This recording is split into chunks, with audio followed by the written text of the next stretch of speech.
Ebikola ebyobuli bw'enguzi obusambatuko mu maka n'ebirala byongedde okweraliikiriza Ssaabalabirizi w'ekkanisa ya Uganda His Grace Stanely Ntagali n'ategeeza nti bino biva ku bantu kubeera nga tebakyalumirirwa bannaabwe.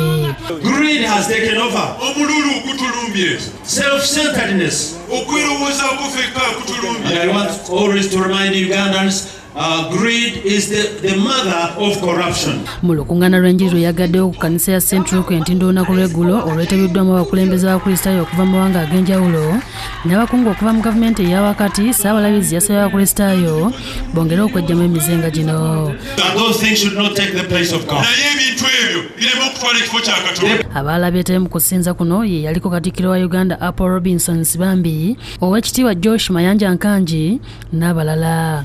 Reverend Grace Ssentongo yategeezezza nti olukung'aana luno lwateekeddwa n'ekigendererwa eky'Abakristaayo okwezza obujja nga era luno lubadde lwa mulundi gwa kusatu. Era nga twogedde ku mulamwa okudda obujja mu nsibuko y'obulamu bwe bugiddwa mu Isaaya 5:14. Ye Omulabirizi w'Emikono eyawummula Eria Luzinda alabudde abayizi abagenda okutuula ebigezo by'akamalirizo nti beewala emize giyinza okubaviirako obutabikola.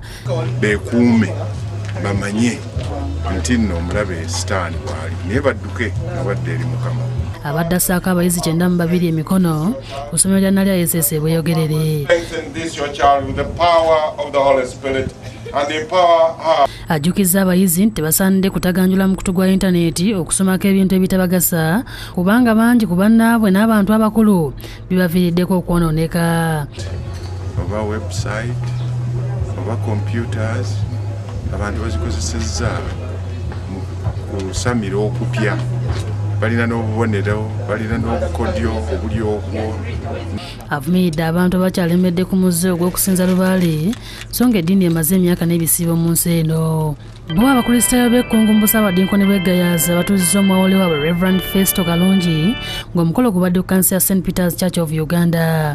Azze mu kifo kya Reverend Canon Cyrus Musoke eyafuuliddwa Ssaabadinkoni w'Eggayaza. Ssaabadinkoni Reverend Canon Musoke akubirizza Abakristaayo okwekwasa Katonda nga bakkiriza n'emitima gyabwe okusinga okubatizibwa obubatizibwa n'amazzi gokka. Ensimbi bwe zinaabulanga nga baddamu nga babatiza, omukyala bw'anaanobanga nga baddamu nga bamubatiza, oba mugoma ku mulimu nga baddamu nga bamubatiza. Omuntu akkiriza na mutima gwe n'alyoka ayingira ensi eno n'omutima ogukyuse ng'agenda kulwana n'ensi n'ekitaani n'omubiri. Oluvannyuma omwawule akwasiddwa ebisomozo by'ekkanisa n'okkuba engoma ekoowola Abakristaayo. Akoze omukolo ogw'okubatiza ogusookedde ddala era n'alaga n'okusoomooza kwe balimu ekkungu gamba ng'ebyenjigiriza okubeera mu mbeera embi nga n'ebizimbe by'amasomero bikaddiye.